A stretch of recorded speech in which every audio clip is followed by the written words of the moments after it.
Emperor, we come for you! We come for you!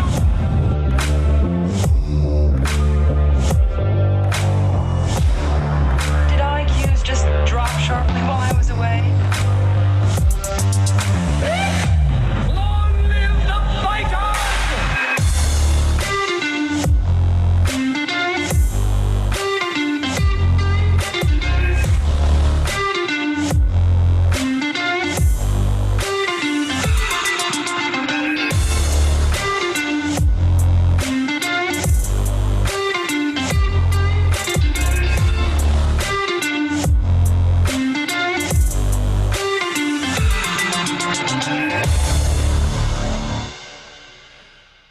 Yes, and we're back, and I would just like to say a very warm and happy birthday to the one, the only Mrs. Hillary Clinton.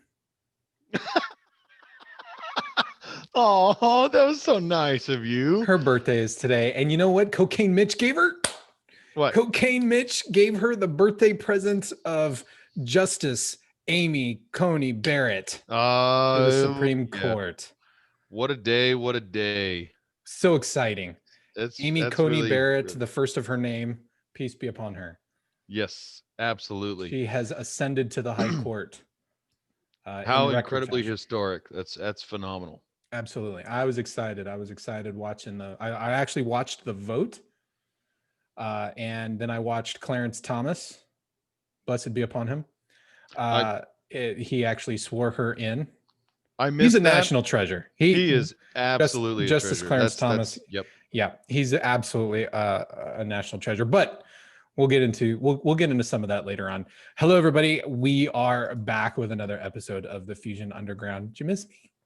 We all missed you very much. And I apologize lie. for all of our listeners and viewers for having to tolerate me on my own. Yes, we all missed you. Well, I missed being here and doing the show, but we are back at it for another episode of the Fusion Underground. Here at the Fusion Underground, like we always say, we try to make sense of the world by having principled discussions about such topics as entertainment, current events, politics, and culture. Our mission is to educate people to become critical thinkers so they can live more empowered and happier lives. I'm your host, Manuel Ramirez, and as always, I'm joined in the virtual studio by none other than the very glamorous,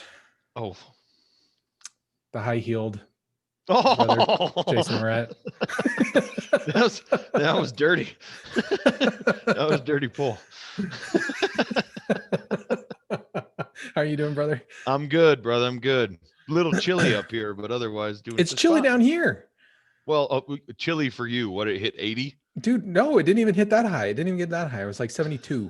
Oh, that sounds awesome. We broke through the heat. Yeah, we're in the 20s today. I think we're down we're down below single digits right now. Yeah, screw that. Screw that. You're such a desert rat. Yeah. Well, you know, I was up in Salt Lake all last week, so I had to leave. The reason why we didn't record, well, you had like none hours of sleep on Saturday, and then we were gonna record on Sunday. But then I remembered I have like a 4:00 flight.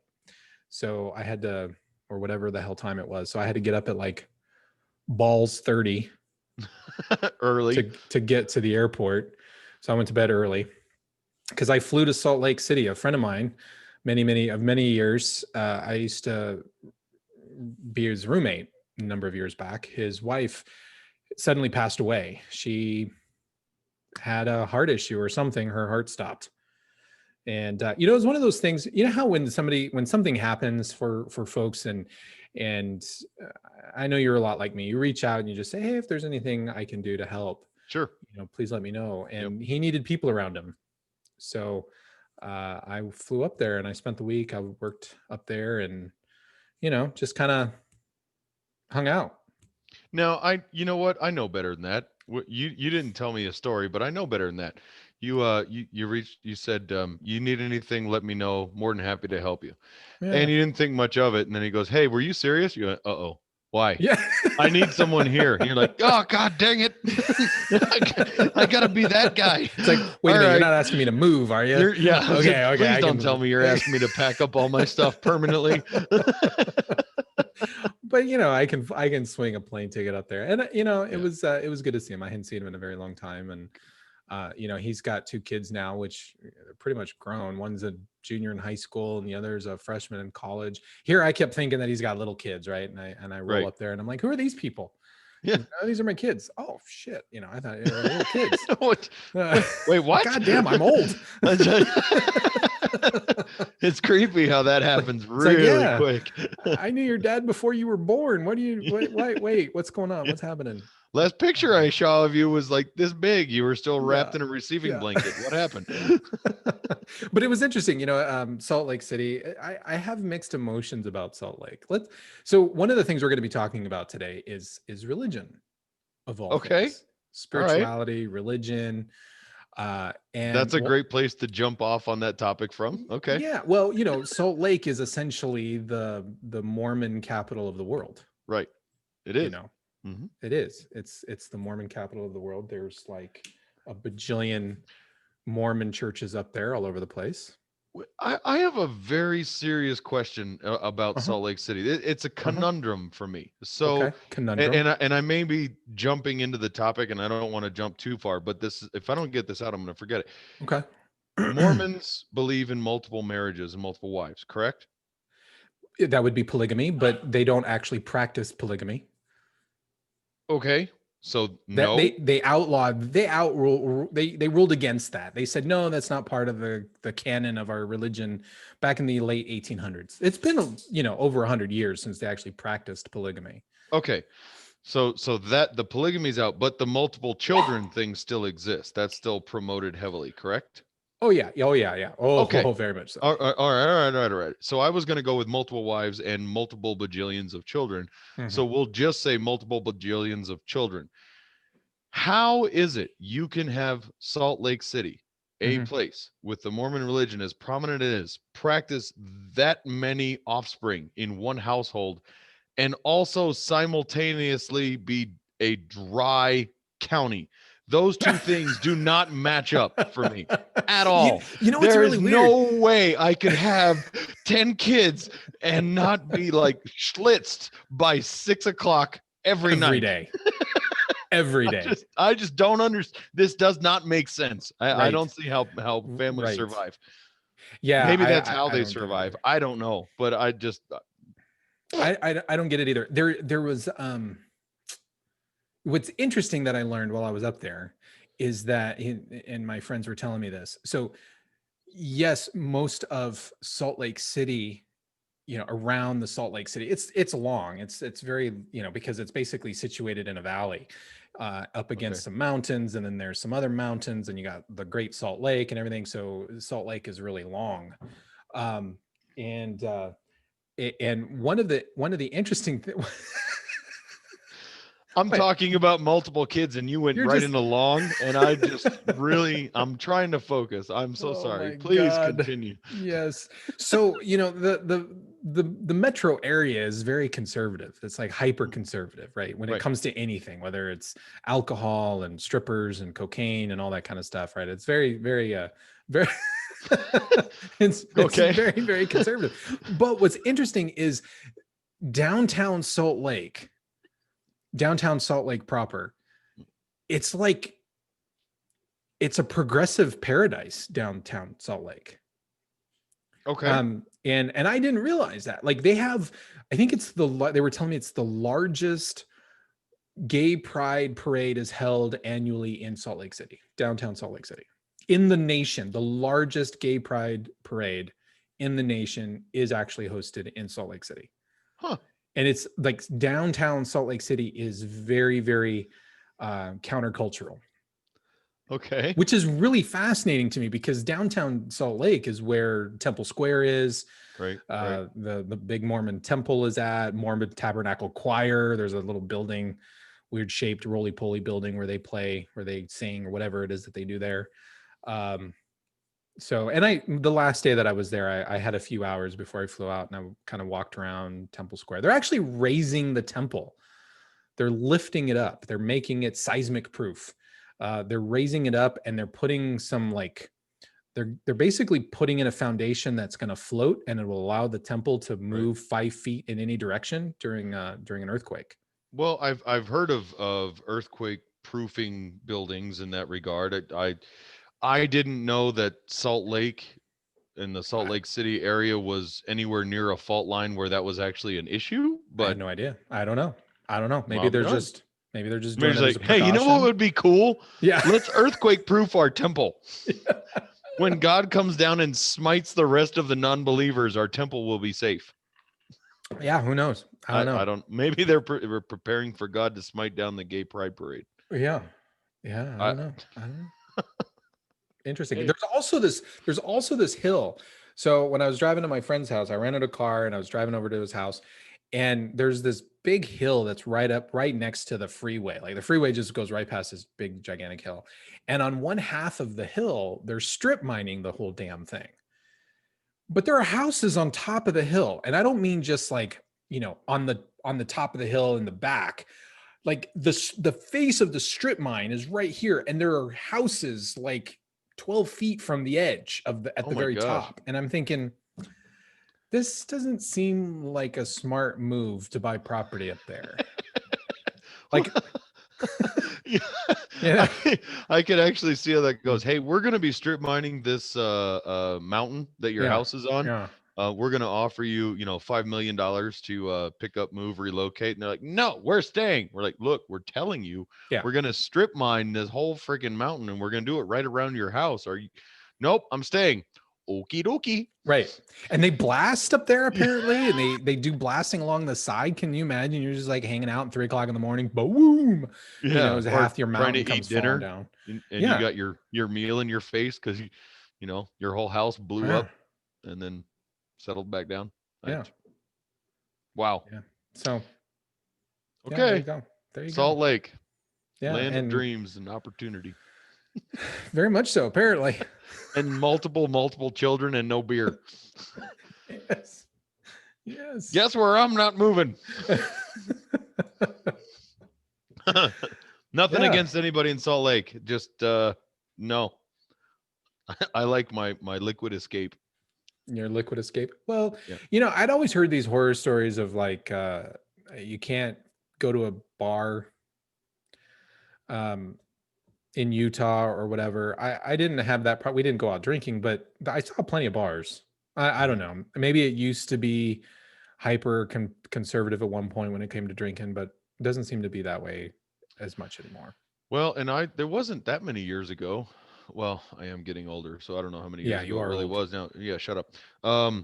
But we went out to Salt Lake City for a jiu-jitsu tournament out there, and we stayed the night and we crashed out there in Salt Lake, or right near around Salt Lake. It's kind of like Phoenix. There's probably a real small bit of it that's actually Salt Lake City, and everything around's like this borough, that borough, there, but it's all Salt Lake City. And we couldn't even have a beer at the end of the night because we couldn't buy it at the grocery store. And I think we ended up like driving, I don't know, 40 minutes or something like that, just to be able to go get a 6-pack of beer so we could relax. But so, and that wasn't that long ago, like I said, within the last 10 years at least. Well, I have something I wanted to play for you. I've seen this before online, but I don't know if you'd seen it, and I don't know if some of our listeners have seen it. But I thought it was just hysterical, and it cracks me up every time I see this. And so I wanted to play with this for you. Okay. So check this out. What the fuck is that? What the Oh yeah, by the way, there's a lot of language in here. So if you are opposed to a lot of F-bombs, you might want to just kind of skip forward about a minute. Okay, here we go. What the fuck is that?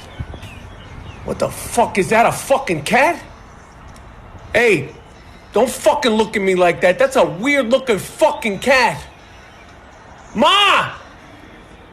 Yo, there's a stray cat outside. I don't want it starting a fight with Lucy. Lucy, it's okay. It's okay, Lucy. Don't worry about it. No, it's not. Look at that thing.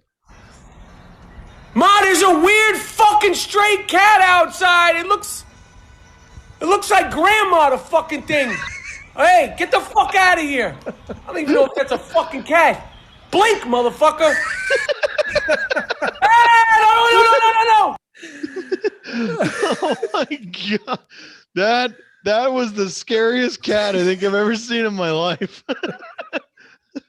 Had eyeballs on that would make mine look tiny. Good Lord. It's stuff like that. I have no idea if that's a real video or somebody just staged it, but it's fucking funny. No, regardless, it's just hysterical. But then I did find I did find this. Oh, yeah, I forgot about this one. I think you'll get a kick out of this one. This is something you are not allowed to do to your wife. What? Okay? Don't show me stuff and then tell me that. You are not allowed to do this to your wife because if you do, you will not live. You will not survive. Okay. Okay. So I'm gonna play this and let's see if you can actually catch what's happening here. I don't know. Okay. All right. Let's see.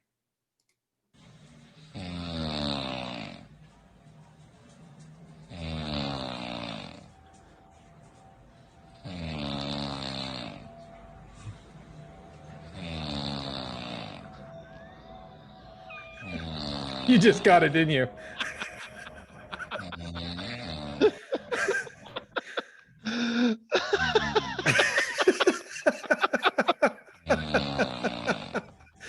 Yeah, you got it. So, for everyone out there not able to see this poor woman is asleep. And there you see this guy, it looks like flying a little German Messerschmitt biplane toy by. And that is not him making the noise. That is her snoring. But every time she snores, he passes that little plane in front of the camera.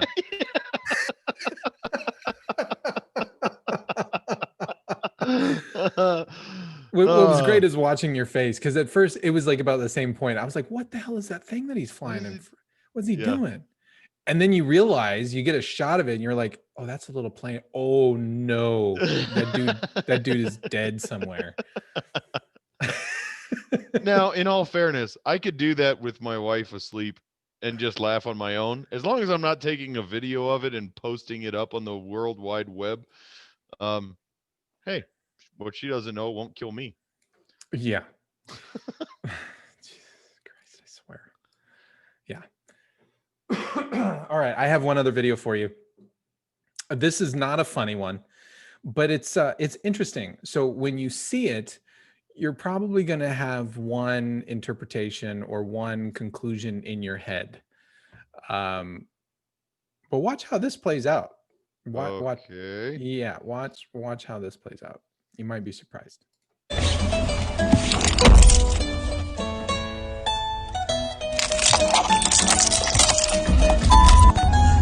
For the first time in my life, I voted red.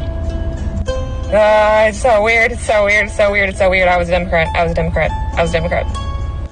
This year has shown me so many eye-opening things. And with this laptop scandal, I can't, in good conscience, vote for Biden. I just could not. I did not. In 2016, I thought a dumb, misogynistic businessman was now our leader, and the world was over. I hated it. God, I don't know how to tell you how much I hated Trump. I don't. But you know what? You know what I just did? I voted for Trump!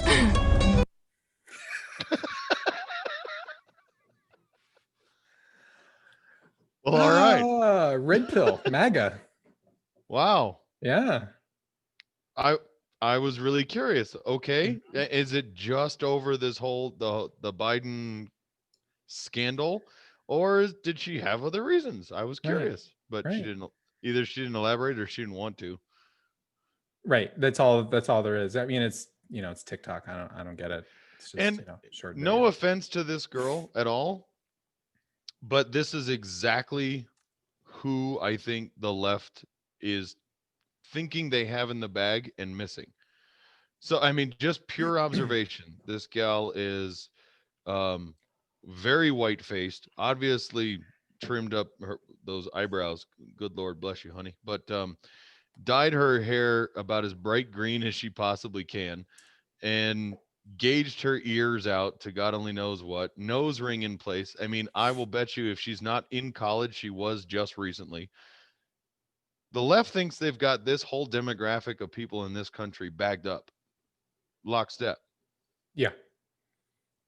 And these are the people I think that they're missing by huge margins. Well, the polls are tightening. Mm-hmm. The Democrats still lead in a number of states from early voting. But here's the interesting thing. We don't know what who those votes are actually for. Mm-hmm. We just know Democrats are voting. Sure. In more numbers, more so than Republicans are. You can't assume that all of those Democrat votes are going to vote for Biden.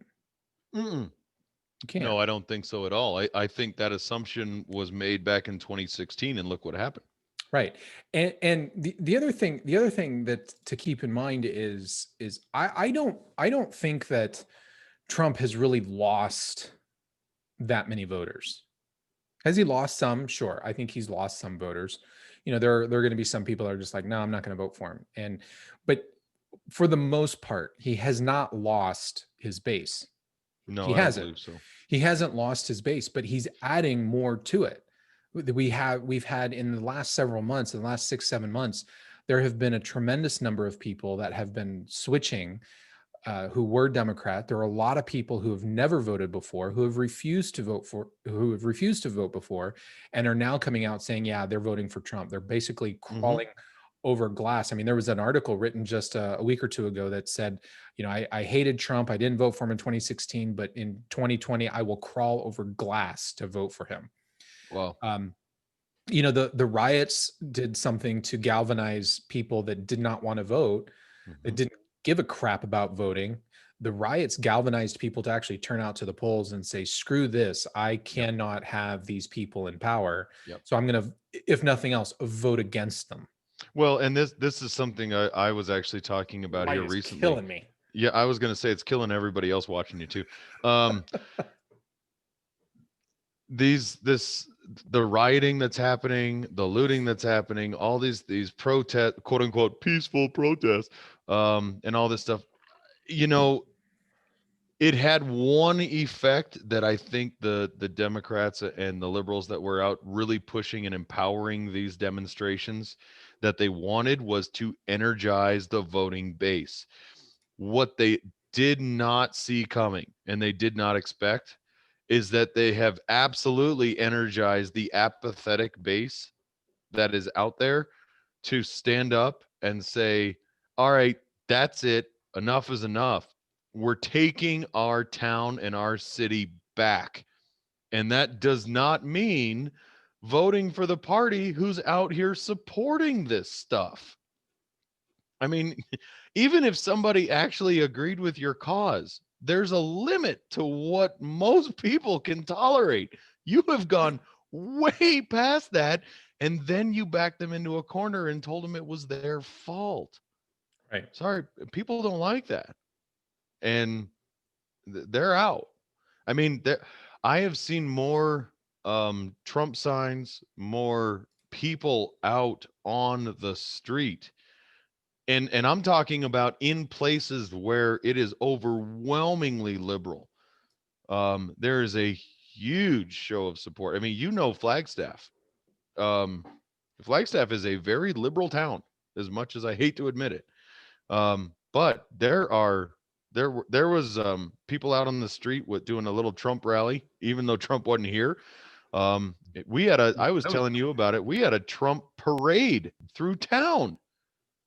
That's anybody that knows Flagstaff should know that is absolutely bonkers. Yeah. I always referred to the Flagstaff as the Soviet Socialist Republic of Flagstaff. Yes. It is very, very left leaning. Here's an example of what's happening. Here's what's happening in Los Angeles. This was just a day or two ago. This is LA. This is Beverly Hills. It's insane. I've followed politics pretty much my entire life, and I've never seen Not the there. kind of grassroots turnout like this, especially in places like California. And you even have the rainbow flags flying amidst the Trump flags here. This is incredible. The other night there was a huge rally, a huge parade, and the thing is Trump's not even at these things. He's not even there. Pence isn't even there. I mean, these are just people impromptu getting together. There was a huge parade. I think it was on Sunday here in Phoenix, and it stretched. It stretched from Mesa all the way to up here where I live, which is, across on the freeways going across the valley, which is a good 20 miles. A lot of people I know got stuck in it or got stuck behind it, but it was tons of cars just waving Trump flags all over the place. I've never seen anything like this. And yet we're all supposed to believe that the polls, that Biden is winning by double digits. He could very well be, but there's something at play that I think is happening here. I think there are a lot of conservatives who do not want to answer truthfully to a poll. Because and I know dozens of people, conservative-minded people who are absolutely going to vote for Trump, who have not either said that they just don't answer the polls or have openly said, "Oh, I tell them I vote for Biden." I mean, they stop calling me. Right. I mean, my phone blows up with text messages over the whole thing. It's crazy. And there are a lot of people. Over. There are a lot of people that they don't want to say that they're voting for Trump, because when you look out over the last year and a half to 2 years, there are a lot of people on the right who are getting canceled, who the left is coming after them, attacking their businesses, attacking their place of employment, trying to get them fired, trying to destroy their lives. I can't blame anybody who says, you know what, I don't want to be targeted. So it doesn't surprise me that a lot of polls are showing Biden in double digits. I think a lot of those people, I think there are a lot of conservatives who are just, they're not saying that they're going to vote for Trump, but they will. Well, and I don't think that's specific to conservatives either. I think there's a fairly large percentage of the moderate Democrats, or the we'll say conservative liberals, if there is such a thing, but a lot of those moderates out there who have voted registered Democrats, who go, there's no way I'm going to be able to vote for Biden. But there sure is heck no way I'm going to let the Democratic Party and all the people that I know and everyone else know that I'm going to vote for Trump. I'm not going to do that to myself. So I think that there's a fairly large majority of people who are either not answering polls at all or are not being truthful for it.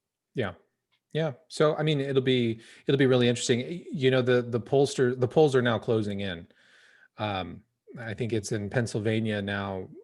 Trump is up by like 1 point. Wisconsin, I think he's up by 1 or 2 points now. And even I think in Michigan, he's up by like 1 point, or statistically speaking, if it's 1 to 2 points, 3 points away, within the margins it's a tie. Of error. Yeah. At that point, it's a statistical tie. But I think a lot of the pollsters now are realizing, hey, you know what? We've been trying to shape public opinion now for the last 6 months. We're getting down to the wire. Pollsters are like anybody else. They want to at least appear unbiased and trustworthy at the end of the day. Well, it's coming to the end of the day. And I think a lot of those pollsters realize, oh crap, we better do our job in a decent manner so that we can stand on 2 legs after the election. And now we're seeing a lot of the polls tightening. Yep. I don't think people have changed their mind. I think few people have changed their mind over the last month and a half. No, I agree. I think it's interesting, actually. Pennsylvania was one of those states. You and I think talked about this before, has been traditionally blue for a long time. I think this could be the year we actually see that go red. I really do. I mean, it's going to be tight out there. We'll see, but I think it is absolutely in play to go red. And I think a lot of that has to do with the energy policies of the 2 candidates. And Biden has been back and forth. You've got him on tape multiple times saying he's going to end fossil fuels and fracking. He over and over again. And then he goes out there and he goes, "Oh no, no, no, no, no, no. I'm not saying that. We have to replace it with something better, and that's over time." Well, so you're saying you're going to end it? It's a backpedal. It's a backpedal. It's a backpedal, right? Yeah. Because he got called on it. He fell into the trap that Trump set for him during the debates.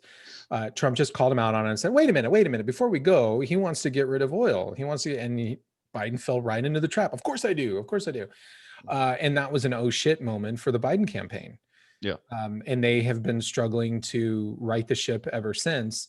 I think there are some people that could have swayed their vote against Biden just because of that at the end there. But not for that many people. I think what I do find interesting is this whole Biden fiasco that's been taking place. And for a number of reasons. Wait, can you be more specific, please? Well, as well as I do that if it were Trump Jr. that was caught basically with a crack pipe and he'd have hookers, been in jail by now. It would be nonstop. Trying to prove his innocence just to get a fair trial hearing, quote unquote, just nonstop. To then try and get out. Nonstop. Yeah. And now the media is basically saying, well, we can't, NPR came out and said, no, we're not running the story because we quite frankly do not think that our listeners would care about the story. So they're just deciding for people. They're deciding what people it's important or not. And going back to, once again, you and I have said this before, media there's no such thing as neutral mainstream media. It does not exist. It is a business, and it's run by people with particular interests. You and I are going to have to do our media bias episode one night or over 3 nights for as much as we could actually go on about how that goes. But it's disgusting. And the New York Post is still blocked on Twitter. They're still blocked on Twitter, even after Jack, their CEO, came out the day after the whole New York Post fiasco and said, oh, it was the same day. He came out and said, oh, yeah, we really screwed it up. And that was not the right way for us to handle it. And so mea culpa, and we apologize. And then it's been like now 14 days or 15 days, and the New York Post still is blocked on Twitter. One of the biggest, I think, part of this fiasco is large tech companies that are silencing not necessarily silencing conservative voices per se, but just silencing any opposition speech. It's dissension voices. Right. And if you disagree with the narrative of the day, you're being blocked. And how that is being allowed, I still don't understand how that's legally allowable. I really don't. That's one of the highest forms of censorship I've seen out there. At some point, you and I are going to probably come into risk of being blocked here probably within the next. Well, I don't think we have enough listeners for us to really pose much of a threat. But I mean, you two out there, we love you. Right? There's a lot of people out there that I'm Jamison Crowder's a perfect example. Not that I'm necessarily a oh my God Jamison Crowder fan, but he's somebody who very often disagrees openly, sometimes antagonistically with the mainstream media narratives. How long before someone like that is basically booted off and not allowed on the airwaves? Right.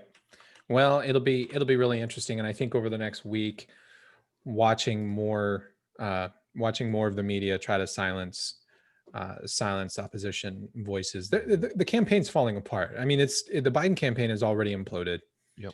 And I think at this point, I think most people on the Biden camp just want to save face. They want to get out of this in one piece. And could there be a landslide? I don't know. I'm amazed at what is happening in California. Mm-hmm. Watching people get red pilled in real time in California, watching the grassroots groups just sprout up all over the place through California. I don't think California will go red in this election, but God, I would love it if it did. I would Oh my absolutely gosh. love it if it did. You know, if nothing else were to happen and California went red, that's probably one of the biggest victories for our country I could see, because the ideological cancer that is the liberal mindset out of California is literally spreading. I mean, we've got millions and millions of dollars flowing into even our local state legislature races here. One of our former mayors is actually running, and she's got a whole bunch of money coming from California donors to try and prop her up. And it's not just her. I'm not picking on one person. That's happening here in Arizona. It's happening in Nevada. It's happening in New Mexico, Texas. Even I heard there is Yeah. California money being just literally flown out to these candidates to try and create this blue wave from California over so that they can have more influence to basically take this over by force. It is a cancer on democracy. Yeah. Well, it'll be really interesting to see how that all plays out. And what is the election is next Tuesday on the 3rd. Yep. Yeah. In 2016, I stayed up all night watching the returns. I don't Yeah. know if I'll be able to do that this night, or this coming election. But then again, I don't know if I'll be able to just lay in bed and not know. Yeah. I don't know either. I really don't. 4 years So ago, the baby went to sleep, and that was it. And she actually slept through the night. The boy, if he goes down, I'm like, he's asleep. Thank God. I right, crash out because right. he's not the same. So I have no idea what this year's going to bring. I'm It'll be torn on interesting. it. If for nothing else, at least in 2016, I knew or believed by the end of that night, election night, I knew who the president was. I don't know that we're going to have that this year. I doubt it. Unless it's overwhelming. If it's overwhelming, I mean, Unless it's I'm going to be overwhelming. doing backflips down my street. Yeah. Probably in my boxer shorts and my house shoes. But Yeah, unless it's overwhelming. And there are a lot of people. There are a lot of people that are waiting, especially on the conservative side. There are a ton of people that they don't want to vote until election day, oh yeah, and they're I'm one waiting of for them. election day. They're I waiting. will not. I won't early ballot. I know you already held it up before. You've I've got it. It's right here. I got to go drop Yep. it off this week. Yep. But, No, I'm going to the poll on election day and voting. Period. Yeah. There are a lot of people are. A lot of people are waiting for election day. I think, I was reading something just a few days ago that more people have voted up to this point. Like right now, we're still a week away from the election. More people have voted already in this election than did in the last election. Yes. Yep. I And saw that same thing. That's incredible. That's Yeah, absolutely it is. incredible. And there's still so much energy out there, especially on Trump's side. And again, yes, we do know in some states that Democrats are leading, but we don't know who those votes are actually for. We just know that there are more registered Democrats that have turned out for early voting. However, Republicans are slowly creeping, and each day they're gaining like another 10,000 votes on voters on that Democrat number. But there are going to be some Democrats in there that vote for Trump, and I think more so than there will be Republicans who turn out to vote for Biden. So it'll be interesting to see how this all pans out. At least that's my theory anyway. No, I can't necessarily argue that. I don't see the kind of energy behind the Biden campaign to pull a lot of conservative voters, if you will, Right. over to that side. Yeah, I and you and I discussed this once before. I really do think this is going to be about how many Democrats Trump pulls to his side. Yeah. I mean, that will be the deciding factor, I think. I forgot to tell you, I got a new phone. Oh, good God. A brand new phone. This is the new Note 20. So I had a Note 8 and I dropped it and smashed the face. Okay. So on Saturday or Sunday, Saturday. So yeah, I was standing out at the airport and dropped it and cracked the whole thing. So then I had to go get a new phone. This phone costs $1,200. That's insane. Yeah. That Isn't is it? that's beyond insane. I don't get people, and no offense, it's not just people like you. Uh-huh. It's just Uh-huh. You anybody. can offend me. No, it's all right. No. My phone right Uh-huh. here. Yeah.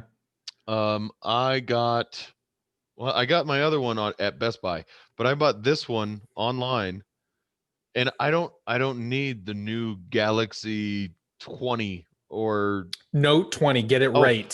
sorry. I don't need the newest and greatest Skynet tech. I'm just a simple guy. I got this phone and it was $100 and it works beautifully. It was brand new like 2 years ago. And guess what? It's awesome. And I didn't have to put out a lease, and I didn't have to sign up for payment plans, and I didn't have to have a credit check to do it. And it's been great. I hate you. No, you don't. Yes, I do. No, yes, I do. You don't. You can say you hate me, but you love me. Oh, here's the funny thing about this phone. Okay, so I'm one listening. of the big upgrades of the phone is the camera. So I was like playing around with the camera, and it's got this slider where, you know, and of course it's like turned on to me, right? So it's like for selfies or whatever, and I'm like looking at, you know, looking at my face in the camera, and there's a slider that's like smoothness. Right. And so I started adjusting the slider. Tell me all this as you adjust the slider up, like light jazz starts playing. Yeah. And, you know. Yeah. So I adjust the slider, and it's like afro. Well, it's like all of the little pox in your face, everything kind of gets smoothed out. And I'm like, oh wow, look at that. And then there was this other one, and it was like for your jawline. Now I have a fat head. Okay. And what you have what? I'm sorry. I have a fat head. Okay, I just wanted everybody to hear you say that twice. what was trippy about it is like it like affects your jawline, and so I'm sliding this little slider, and visually I'm looking at the screen and I'm watching my jawline right through here basically get thinner. Like it took in all of my jawline, and I'm like, well, of course we're gonna have it make me look the slimmest that I possibly can. So for my dating app, you know. Of course.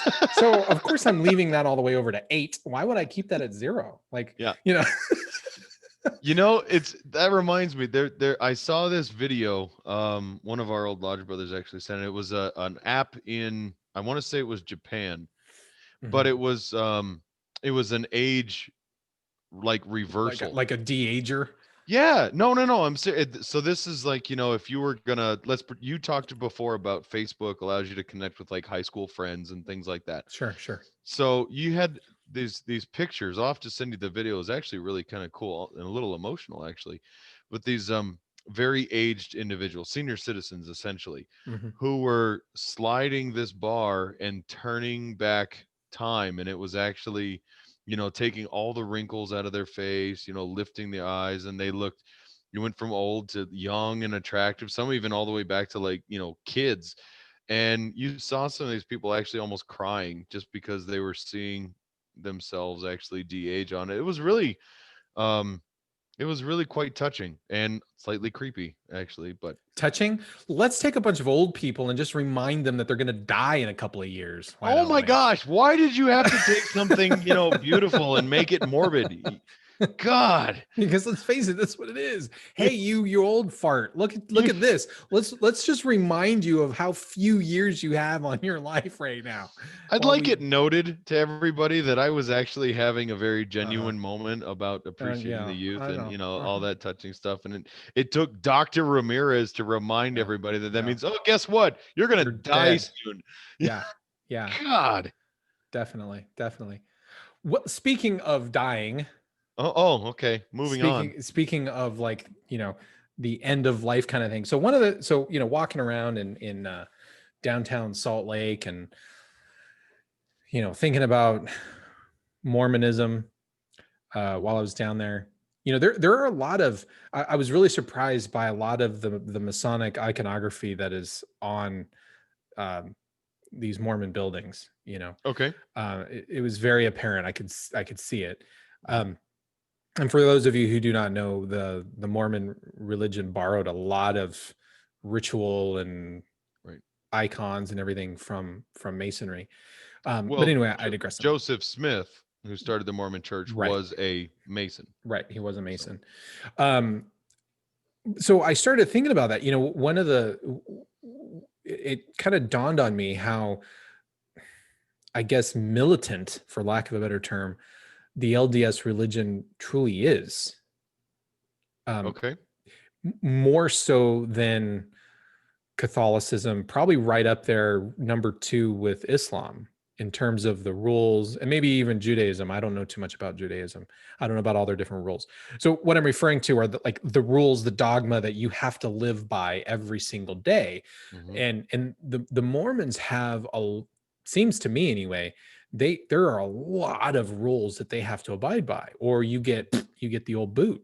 Yeah. You get excommunicated or disfellowshipped or whatever the hell it's called, and you know, you're shunned.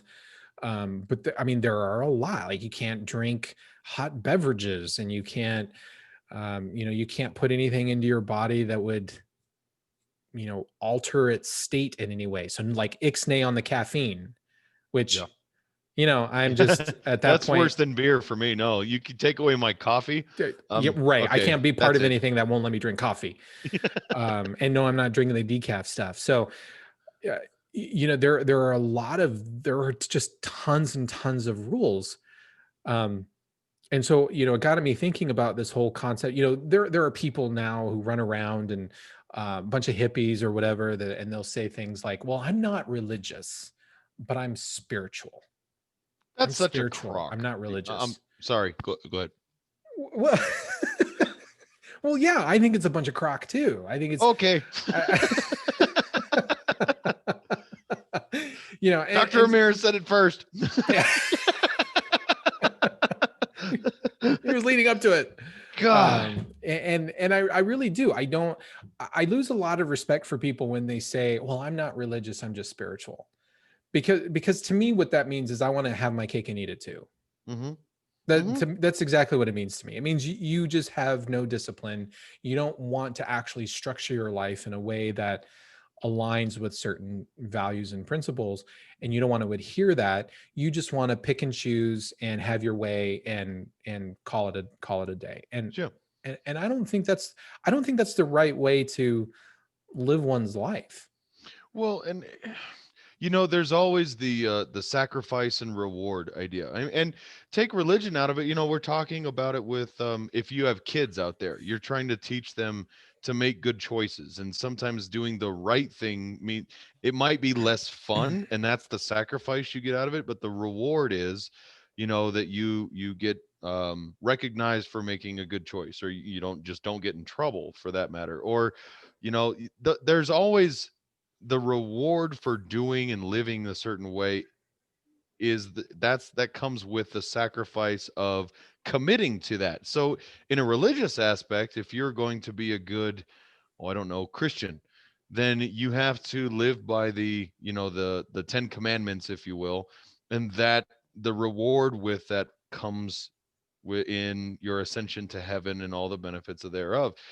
But it seems like for somebody that says, well, I'm spiritual, I'm not religious, well, that either means A, you can't make up your mind what you believe, and or B, you don't want to actually follow all the rules for any one religion, or C, you really like a couple really good things out of this religion and a couple really good things out of this, so you just want to cherry pick all the really yummy stuff and just Right. eat your sandwich.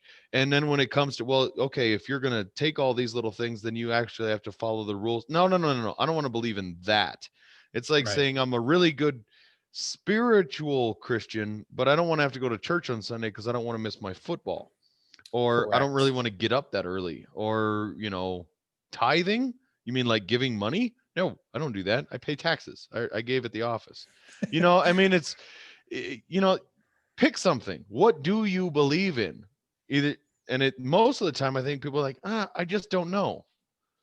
I don't know what I believe. So I believe if somebody's just a really good person at heart, then that should be enough.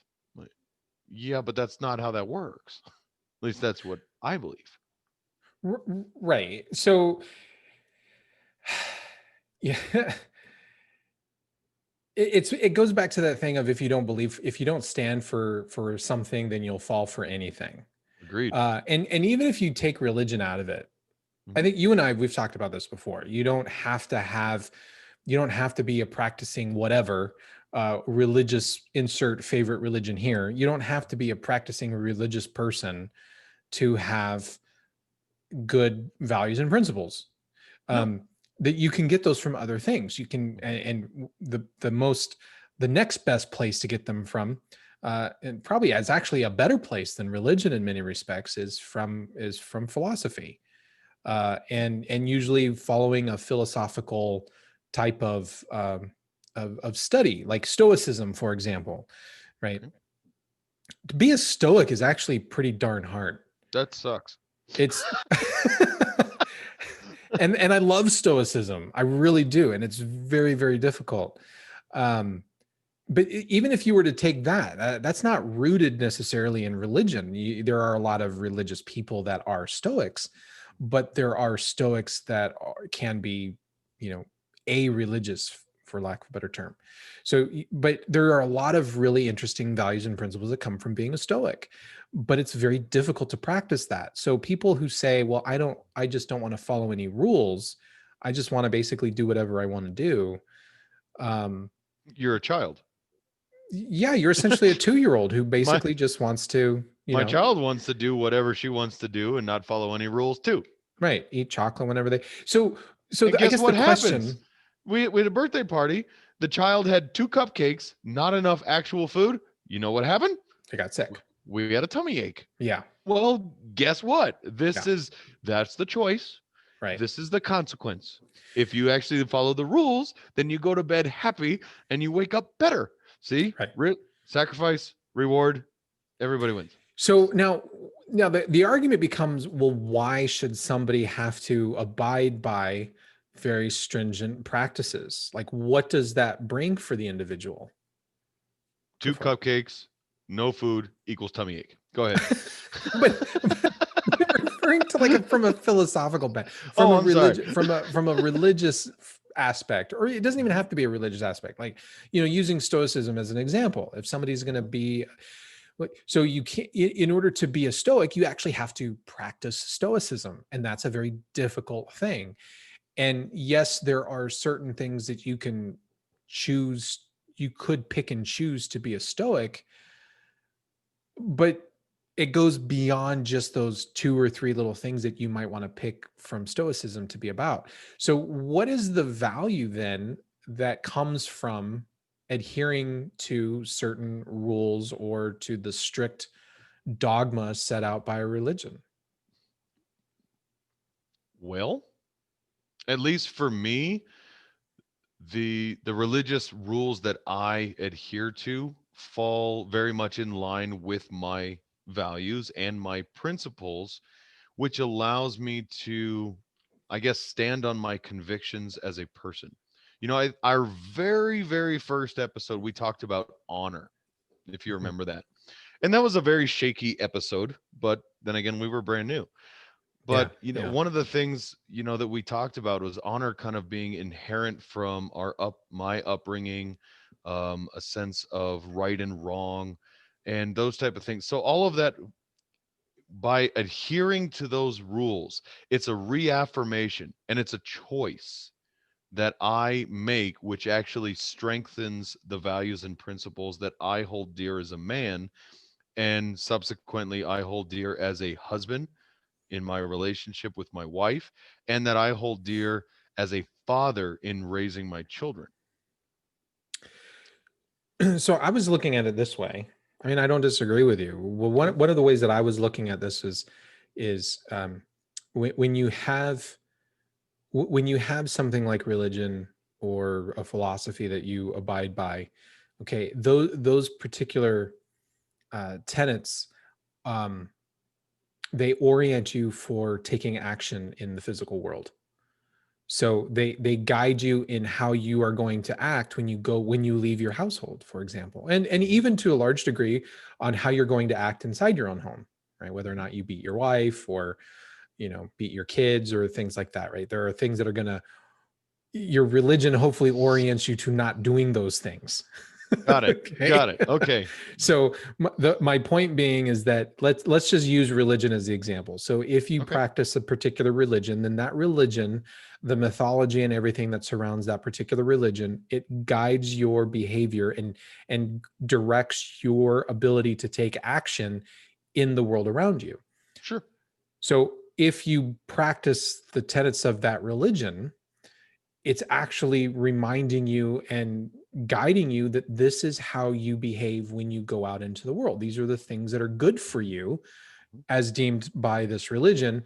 These are the things that are going to enhance your life for, you might not be able to see them at first, Sure. but if you Oh, yeah. practice them, then you're going to be rewarded internally, because the religion, a lot of times people, especially people who are not the spiritual people, spiritual that are not people, religious, right? They don't realize that practicing of the religion is really more about that inward journey. It's more about that inward journey about learning who you are and becoming something better than you were yesterday. And you can't become better unless you set some guidelines for yourself and say, this is how I'm going to govern my behavior. And those rules are put in place to help you practice and get better and to build the discipline so that behaving in a certain way that's acceptable to society becomes natural. Like it's just being nice. Yes, we can always say, well, my religion just tells me to be nice. And if you be nice, it becomes easy to be nice over time. Sure. Sure. And I've heard that same thing with charity as an example. You know, if you were part of a religion that told you it was part of the belief that you must be charitable. Well, if that's one of the things that as a spiritual person that you just go, yeah, I don't like giving stuff away, so I'm just going to, pencil that out of my belief system. Well, then you don't you completely lose the lessons involved in being charitable. And inevitably, what if there's a point where you are asking for not necessarily the handout, but the hand up in a situation of distress? Who are you going to reach to? And I'm not saying that a religion offers you a network of people necessarily that help you up. It's understanding the frame of mind of the person who needs that assistance. And without that kind of boundary line of our conduct, there's no self-governance, and so there's no self-awareness of who you are as an individual, what your capabilities and limitations there are, and you're left to wander kind of aimlessly without it. At least that's my thoughts. Yeah, I'll give you another example. As a Catholic, as a practicing Catholic, there are, every Lent you're supposed to give up something for Lent, right? 40 days you're supposed to give something up, and it's supposed to be something that is difficult for you to give up. So something that you really like, right? I used to joke and say I'm giving up Lent for Lent. But to make it meaningful, you should give up something like, coffee or, wine or chocolate, sugar, or fast food.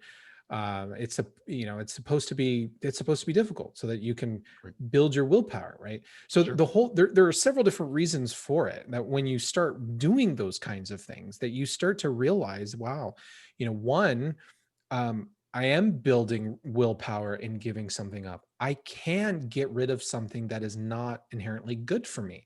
The other thing too is it forces you to look at things that are in your life that you could do without, that would normally affect you in a more negative way. So if you're addicted to chocolate all the time and you're constantly eating chocolate, everybody knows that's not a good thing for you. It's not a good thing for you. Well, Lent comes along. Here's an opportunity to say, okay, I'm going to band together with my fellow Catholics, and we're all giving something up so we can now be emotionally supportive of one another. And I'm going to give this up. And now look, you can build the willpower to do it. You can see that you can actually do it. And you can gain some health benefits. There are people that go through Lent, they lose a couple of pounds while they're on Lent because they weren't eating the junk food. And it lets their body heal. So yes, it's religious rule, it's religious dogma, so to speak, but there are these underlying benefits, both internally as well as physically, that benefit people if you practice the religion. You find out that there are reasons for these things to be in play, that do benefit you in other ways, not just because some guy in a cassock tells you to do it. Right. Well, and there's some other things there too, that I think that there's opportunities maybe less palpable that become clearer with time. I'll give you an example. A brother of ours, Cal, he turned his TV off, and I want to say it was 1976. Was upset over something. Turned the TV off. And he went a little while, and he's like, he was so mad he just didn't even want to turn it back on. And he never did. He doesn't have a TV. He turned that off. He never turned it on. He went to go do it once, and he actually took it out to the street and put it out on the street for trash pickup. And he said, I didn't realize how much of my life was consumed staring at that tube as it was until I went a certain amount of time without it. And he goes, and then I read books, and I worked on other things, and I did stuff. And, I picked up, he said, in some instrument or something, like a ukulele or something. I can't even remember what he was telling, but he found all of this other life in other things, in other areas that he completely didn't know how much of his life and need he had dedicated to that one thing. I mean, imagine if, I don't know, you gave up your phone. Can you, I know you can't imagine. Hold on, take it easy, deep breath. But just for the sake of an exercise, imagine you went 1 week without your phone. No phone calls, no texting, no getting online at the, what does that mean? Oh, I'll just Google it, my computer that I have in my pocket. Imagine what else you could do, and what else could be there. And how much almost faith we put in some of these things, and then we attribute this word, we have to have it. We have to make it a part of our lives. And I think that's another part of Lent, as an example, that sacrifice of those things that allows us to see how much that we wrap ourselves up in some of these other areas that we don't even recognize as human beings.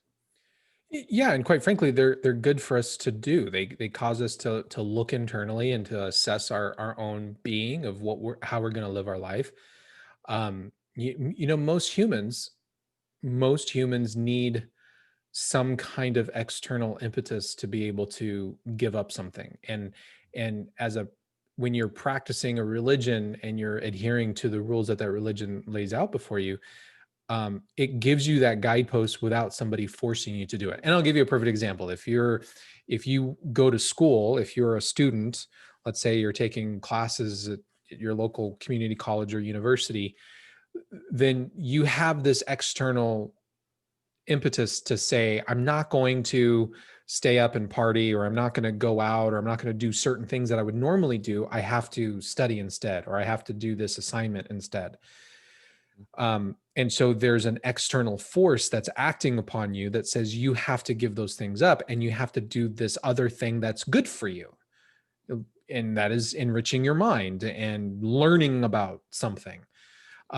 Religion acts in the same way in a lot of regards. It puts these rules and says, here's what we believe and here's what we're going to do.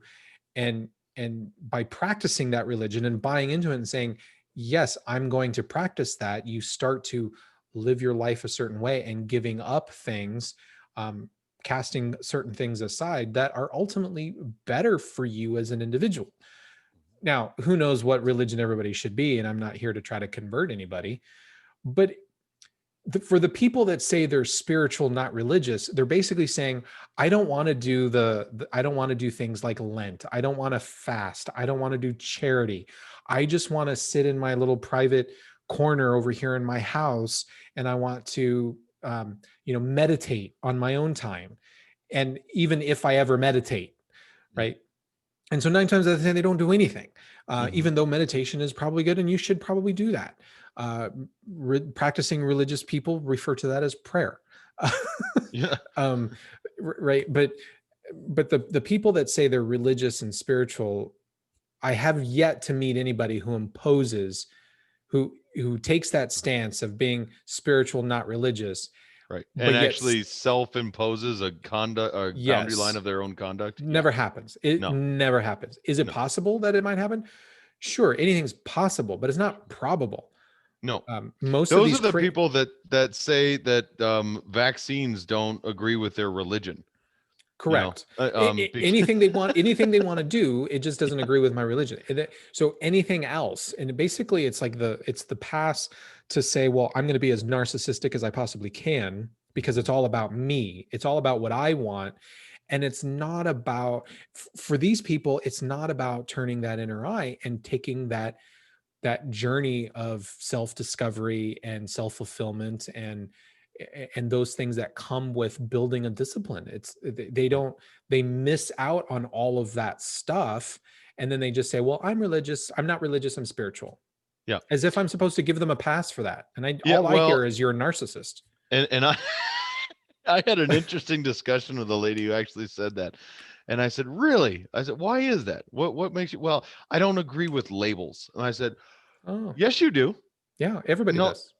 no, I really don't. Oh, yeah, you do. That's not right. No, yes, you do. I said, you just said, I'm not religious, I'm spiritual. That's Well, a label. if I said that you're religious, you're saying that's a label. So you agree with labels because you don't want the label. And you labeled yourself as spiritual. That's also a label. And you look, I would have thought I like punched her in the nose or something because she just seemed very offended by all that. You know what I hear when I hear somebody like that say, well, I don't agree with labels. What I hear them say is, I don't like the English language. Yeah. Because the entire concept of language is about labeling everything. That's called descriptive words. Yes. Or nouns. No, or wait, no. Adjectives and nouns and just, Yeah. everything. It's like everything is, we label everything, our actions, our beliefs, our thoughts, who we are, what a thing is, right? How it looks, and how the entire concept of language is about labels. Right. So again, to me, they're not serious people. Well, and they're the same people going up arguing about everybody for not using the proper or preferred pronoun, right? Oh God. Because it's all right, but it's the pronoun. same idea. You don't like this label, but you're okay with this one as Right. long as we understand that it's a broad one and that Right. you can't be boxed into a certain idea. Well, I just did. I boxed you into crazy Right. person, and I'm going to sit you down the river. You're a lunatic that I'm not gonna, that you need help. You need a Right? padded room. And But yeah, there is no self-assigning a boundary line of conduct, which I believe is a big problem in our society when we come to the free love and everything and everyone should be accepted for who they are. Now, I understand that from a very overarching and a very open-hearted idea. But if you're going to accept everyone in their free expression and in the true glory of everyone is how they are, then you have to also accept the bad as Yes. well. Yes. So that means the murderers, the rapists, the pedophiles, Right. I mean, you keep going, then you cannot judge them either for any of that. If you accept everyone in the true glory of and beauty of their inner being and their free expression, then that means if I go up and beat somebody to a bloody pulp, I was just expressing myself, and you have to accept that. Now, that doesn't make sense to you. It shouldn't. It doesn't. That goes against the laws of nature, which is much free love, tree hugging crap that you want to grab onto. Even that has a law. It has rules. You know that. If you can't accept both, then you have to actually understand that that's wrong. It doesn't work that way. And I'd challenge anybody to correct me if they feel I'm incorrect. Please send me an email or send me a tweet at FU Brothers. Yes. Now here's an interesting thought around all of this. Okay. You know that the gaming industry, the video gaming industry, is a huge entertainment industry. It's it's arguably the largest entertainment industry on the planet, probably next to porn. Um, and there are a growing number of people who fall into this category of, I'm not religious, I'm spiritual, or I'm just not religious because I hate all religion because I had a bad experience when I was a kid and my parents made me go to church or whatever. They made me go to church on They, Sundays. What right. that They is. made me go I to couldn't play church. video games. So. Right. So I couldn't be a narcissist as a child. And so therefore I hate all religion. But what's interesting now is there are video games that are where these developers are putting an exorbitant amount of thought and time and planning and creative energy into creating some very interesting religious concepts in their games as a way to build the verisimilitude of the game world. Okay. I'll give you a perfect example. In the game, I don't know if you ever played the game Dragon Age or not. Yes.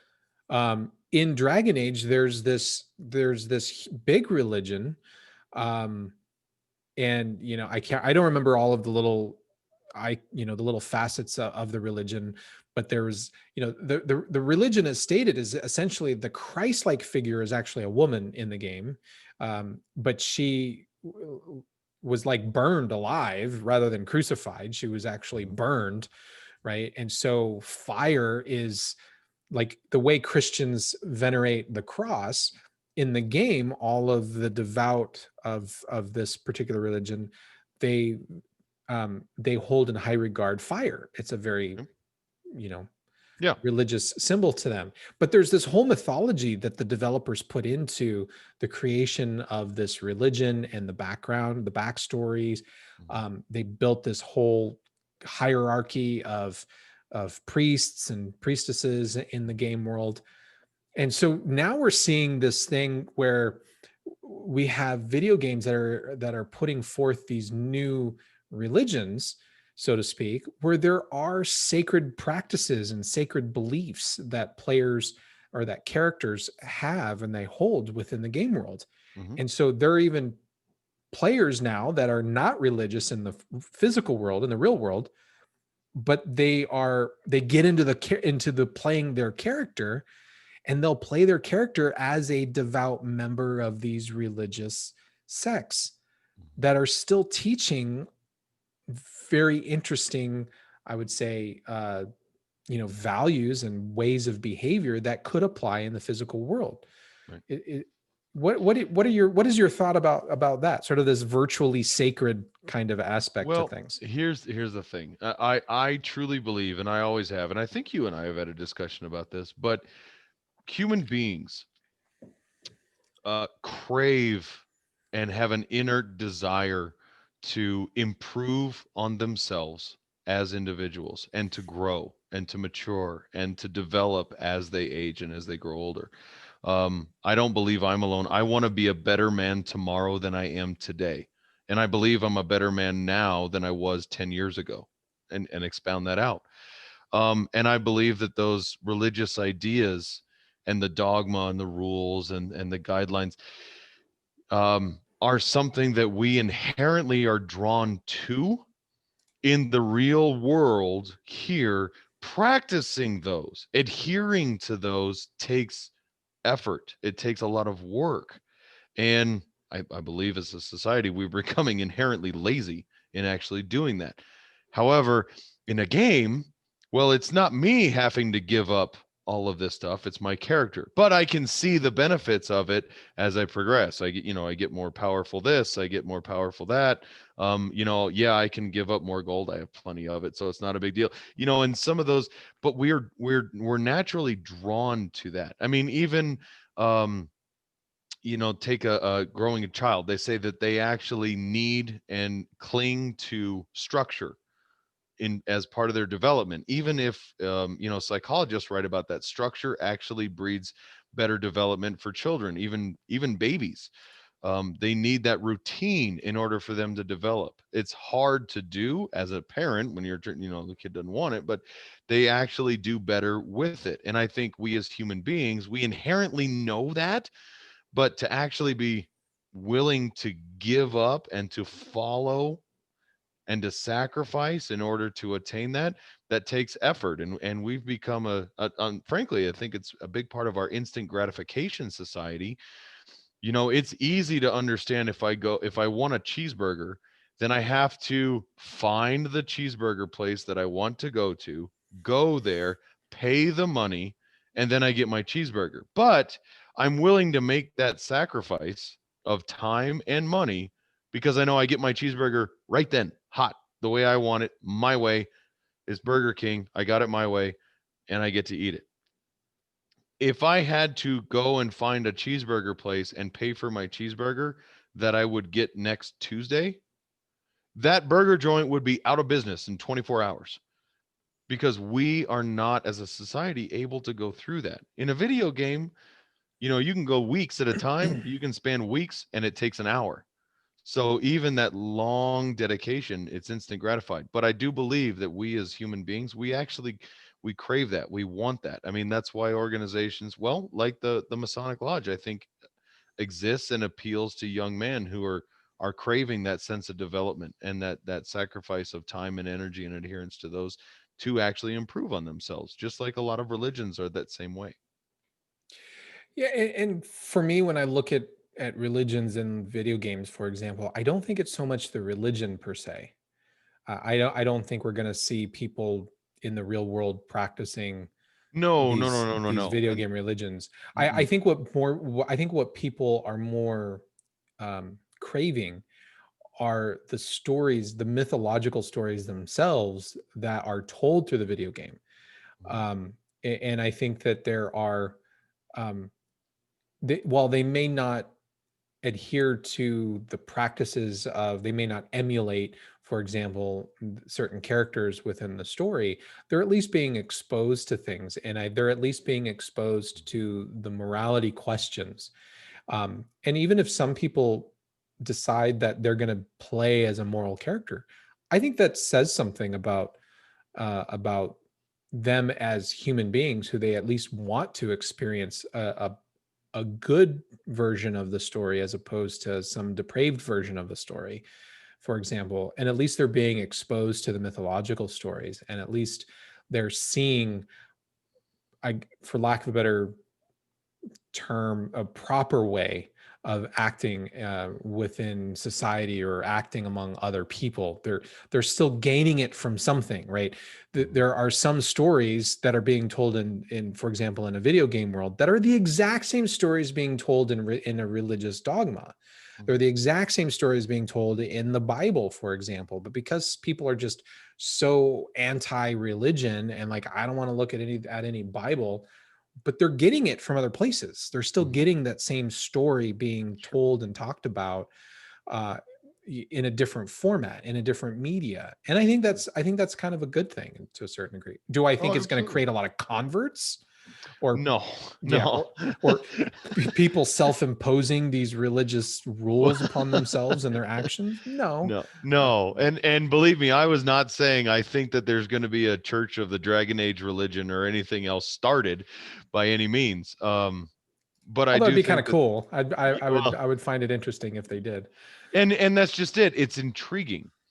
It's It's intriguing, yes. intriguing. You know, there's a lot of history, and everybody I think can relate to the sacrificial lamb stories, or the great flood stories, or even the destruction stories. You know, there's there's always those themes, and you touched on this well, quite a while ago now, and I think about it, but when it comes to mythology, you know, there's a common theme of sacrifice and destruction and vengefulness and all of those kind of stories, but there's a common theme, and ultimately in the end there's always the idea of subjugation before something greater or higher than oneself, Mhm. even if it is for the purpose of self promotion in the end.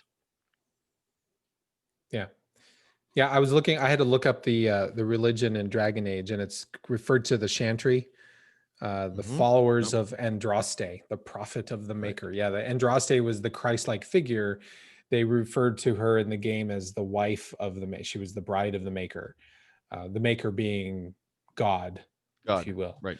Hmm. and Andraste being his wife, and she was holy, but she was burned. She was basically burned at the stake for her beliefs, and made, it might have been something other than the stake that she was burned, but she was like burned alive. Basically, Right. she was Right. she She was was burned martyred. in effigy and Yeah, martyred for she her. was she Right. was martyred, right?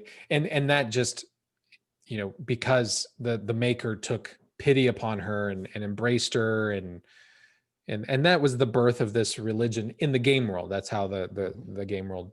But it's just really interesting for people who've never played these kind of video games. There are a tremendous amount of time and effort put into creating these mythologies and these religions, and there are some people that they start playing these games and they get really into it. They create a character that, I'm going to be a member of the chantry, and I'm going to create my character, and I'm going to play as if this character is a priest of this chantry, and I'm going to live my character's life according to Andraste. And I think that's kind of cool in some It is. regards. Well, and if you think about creating a world for people to Mhm. play in, you know, one of the things that almost has to be there is some sort of mythological or religious undertone. There has to be those kind of stories. Those are, I mean, look at our own history. You know, the influence of religion on our history as a as a people, as a world, is overwhelming. You know, wars fought, lands conquered, pilgrimages had. I mean, our religion really does frame a big part of our discovery as a people. So naturally, in a world that you're going to create, and I can't remember the name of the world out of there, but any Thetis. that's right, Thetis. You're going to create a world there almost has to be some sort of mythological or religious belief system. And a lot of times in those worlds there's multiple, right? You know, there's Right. followers of this and followers of that.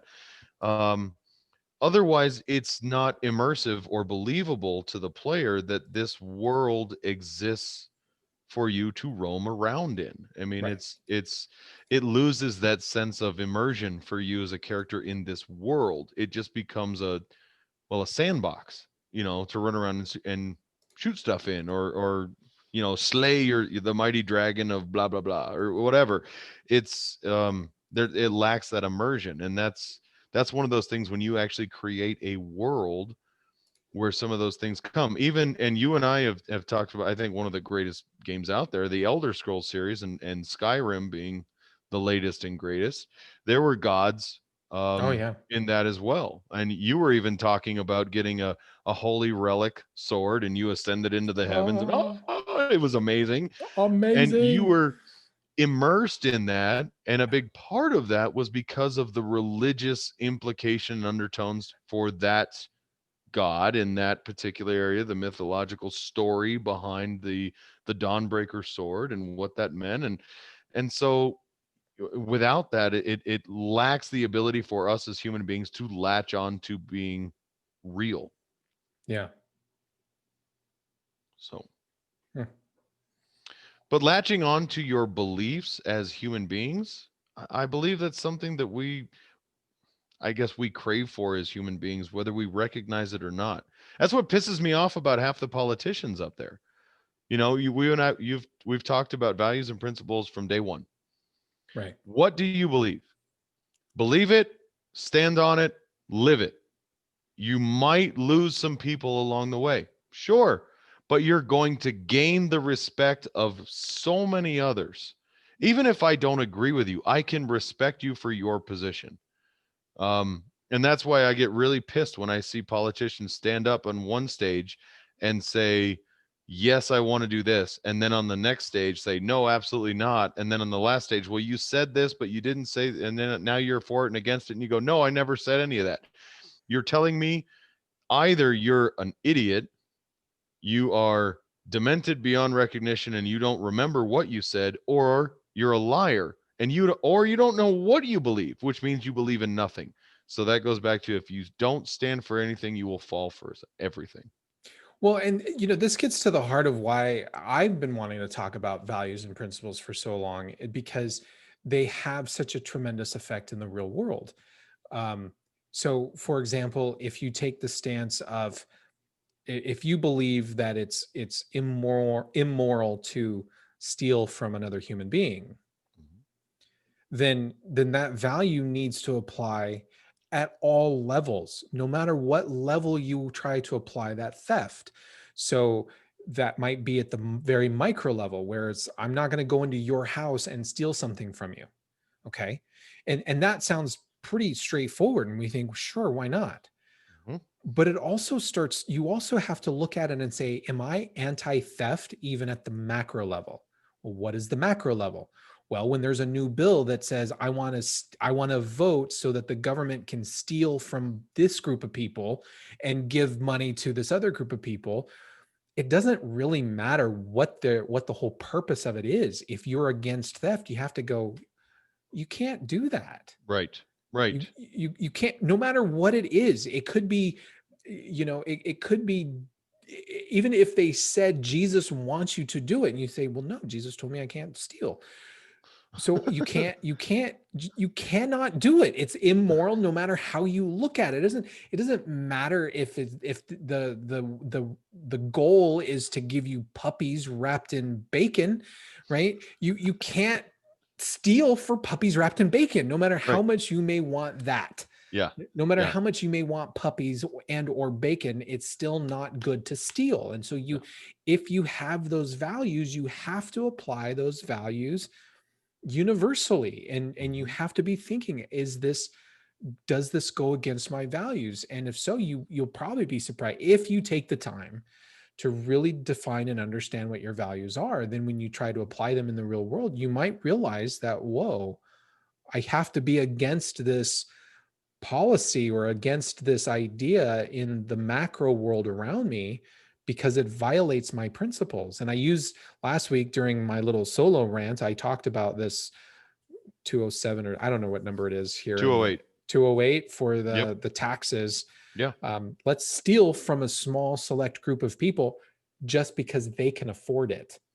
Well, I could get on a whole rant about 208 in particular, and I'm going to try not, because I want to stay above on a high level overview.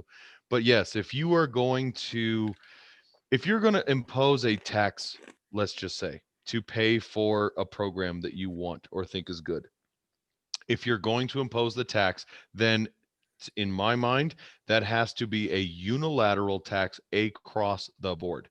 You cannot selectively pick a minority group of any kind, because the moment you allow that and wrap it in the greater good for whatever great and whatever good you feel at that moment is appropriate, you have to understand that that can be used and should be used against you at some point. You will be part of some other minority group to someone else. And somebody else's greater good might not be something you agree with. Right. And I have to give you credit. You opened my eyes to something which I still struggle with right now, because I am absolutely 100% anti-abortion, and I'm in support of capital punishment. Those two things do not align. I recognize that, and I have a very hard time really working through that. And I'm getting close. I'm making some progress. I'm doing some own personal reflection. But how can you ask me a very deliberate question, and I haven't forgotten it. How can you support life and be against the murder of unborn babies, which I am? That's wrong on so many levels, and yet support the murder of another human being. Correct. I'm still trying to wrap my head around that. But while I recognize I'm not at my conclusion and I'm still working on that, I am trying to look at that from a values and principles based idea. If I support life, then I have to support life. Yeah. And it's something that I wrestled with for a number of years. There are still very, very heinous cases that come out, and my first reaction is, "Oh, kill them," and then I have to think, well, this is an anomaly. This is an outlier, right? It's But I struggled for a number of years, especially, hearing very heinous cases, and then wanting to immediately jump and say, yeah, let's just end it, kill them. Mhm. But there's another issue that starts to come at play when you start thinking about that, especially like with regards to capital punishment. Do you want the state to really have authority to take people's lives? Mhm. Yeah. Do you want the state and the government to be able to decide who lives and who dies? Right. What happens Um, if they feel that you are not part of the correct. majority group that they want to Correct. carry on the legacy of this country Yeah. in the vision that they have for it? And I mean, here's the, You can't take that back there once it happens. you can't put the genie back in the bottle. You Right. cannot. Right. And so many people will say, I have a friend who lives there in the Soviet Socialist Republic of Flagstaff, who swore up and down. He's like, there's no way socialism could ever take root in the United States. And I'm like, every country that has fallen into socialism was literally one generation away from doing it. Mhm. And the Bolshevik Revolution basically took place overnight, happened within a generation. For example, in the Soviet Union, um, and I cannot stress enough how much people need to read about what happened during Soviet Russia and what happened with the gulags. We love to talk about Hitler. As a society, we love to talk about Hitler because Hitler, at least he attacked people that were external to what he perceived. He, you know, right or wrong, I'm not trying to pass judgment on that. Well, I am passing judgment on it. He was an asshole, right? Hitler was. But I think one of the reasons why he gets such a big pass from people in the West is Hitler targeted a very specific groups of people, and he labeled them as sort of these outcasts, and said they are social others, right? And he did that with the homosexuals. He did that with the Jews and various other types of groups of people, and therefore targeted them. And so our education system says, well, what he did was Hitler, he attacked people that were external to the normal German way of life.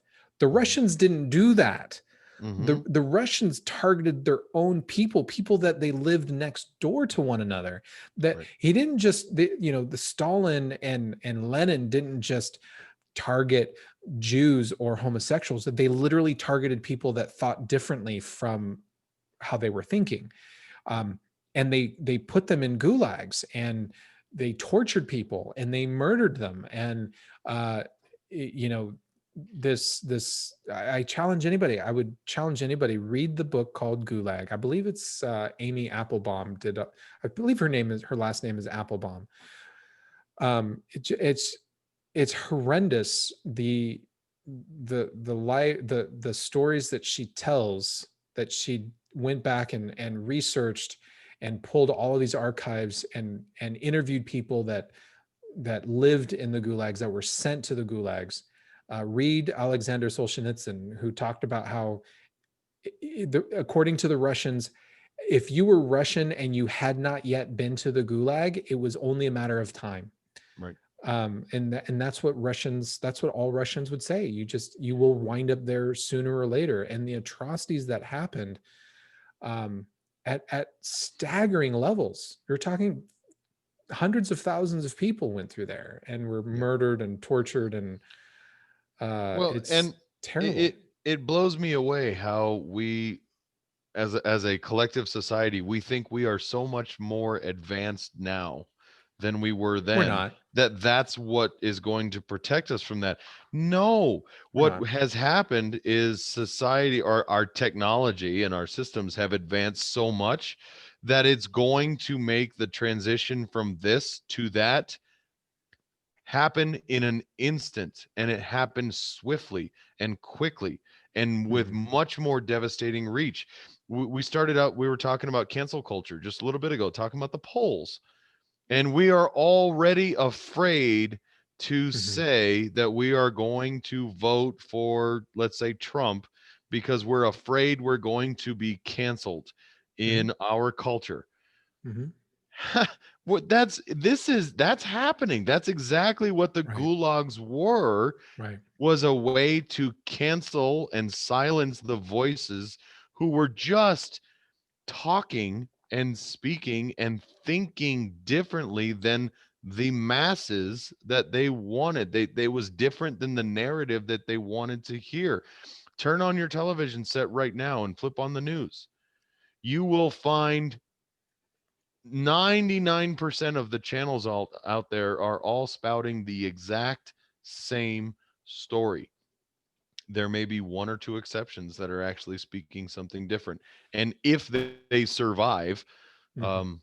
they're going to face the enormous pressure there was. I mean, even Fox is being pulled towards I would say towards the left, just to Mhm. try and survive, because they're being attacked so heavily for spouting something different. Mhm. It's this is not that far away from us. We are there. We're right on the cliff. And if we allow it to happen, and especially if we vote for it to happen, I mean, there is no, like you said, there's no putting the genie back in this bottle. Mm. There is no going back to this. It's not like it was before. We could say, well, we'll give this a try for a few years, and then if we don't like it, we'll just say, okay, never mind, we'll go back. That's not the way this works. That's not the way it's ever worked. Right. And it's never, I say that we're always one generation away from, a Bolshevik revolution. And I don't say that because right now we have Trump versus Biden. It's always that way.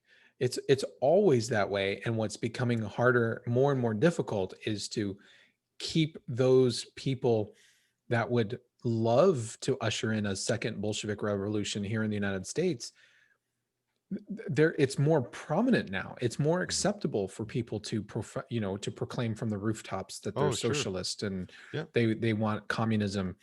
Mhm. There are people online right now that are saying, people like you and I, we're guilty of wrong thinking, we should be shipped off to the gulags. We've got people right now in this country saying that, you know what, the gulags weren't so bad, they're Yeah. actually pretty decent. Yeah. They were education centers. Education centers, Right. Right. zero education happening there. Mm-hmm. But yeah, so we always have to be vigilant of that. And the only way to avoid that is to understand what your values are and then try to apply them at every level. And if you cannot apply that value at every single level, then you probably should do some reflection and try to figure out what your values are. Because if you can't say, if you can't honestly say that you're against theft in all of its forms, then what does that say about you as an individual? And is that somebody that you actually want to be, you know, you want to be? Is that something you Sure. want to be? Somebody who's, I'm against theft, but only in certain situations. Right. Right. And it sounds like a very, very simple concept. It really does. And the example you used about theft is perfect. You ask anyone out there, do you think theft is okay? Everybody's going to say no. You No, of don't course not. steal. We know that. Well, then you say, well, what is stealing? Right. Taking something from someone else without their permission or consent. Right. Well, what's happening to your paycheck? I mean, look at it. I mean, how is that not theft Right. every time you get paid?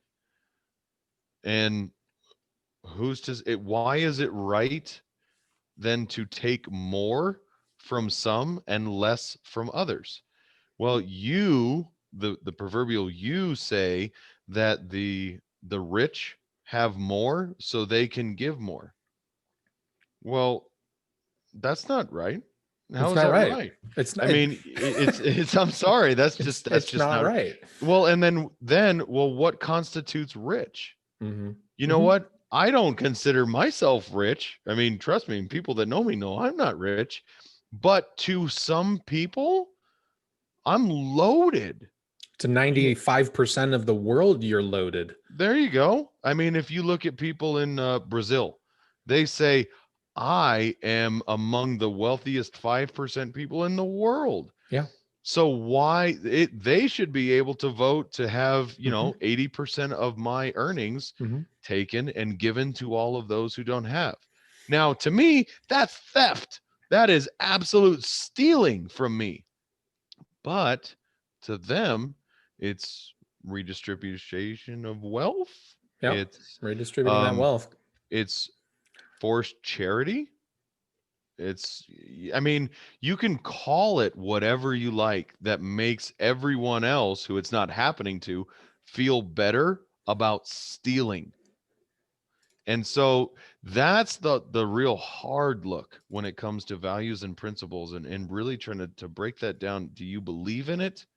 And if you do, stand on it, live it, stand up for it. Even if I don't agree with you for it, I can at least respect you for understanding that that is a true value for you. Well, good. I think you summed it up pretty nicely. Oh, okay. All right. We'll have to have a talk with Joe Biden about values and principles. Yeah. Yeah, we'll have to. So it'll be it'll be really interesting because we've got one more show to do, and we're not going to know the results of the election at that point. Because we'll record this coming weekend, and then the election will happen right after that. But I don't know. We might have to do. We might. You know what? We might want to think about if we can do a show Tuesday night during the election, An election night special, and maybe do some and watch some of the polling coming back and some of the numbers coming back. That might be kind of fun. just to watch the meltdowns happening, I think would be a blast. Ours or theirs depends on how it goes. Either way, it's gonna be meltdowns happening, and they will be worthy of proper commentary. Yes. All right. Well, let's talk about it. We'll have to talk about that. Okay. Anyway, until next time, everybody, thanks for listening. Fusion Underground, as always, you can catch all of our stuff off of our website at fusionunderground.net. We are on Facebook, facebook.com/AZ Fusion Underground. You can catch us at Twitter at FU Brothers. Send us an email at contact@fusionunderground.net. Remember, we're on all of the different, pretty much anywhere you can find a podcast, we're probably there. Spotify, Apple, Anchor, Breaker, you name it. At least for now. At least for now. Right. Until we're canceled and Until kicked we're off canceled. the interwebs, all that kind of stuff. You can catch these videos on YouTube. We put them up there as well. Just search for Fusion Underground. Just come to the website. You'll find all of it there. It's all there. And then you can put in your favorite links or wherever you want to get it. Anyway, this is it. Jazz hands. Jazz hands. I'm Manuel Ramirez, and for Jason Moret, this is the Fusion Underground. Peace, Have a good everybody. night.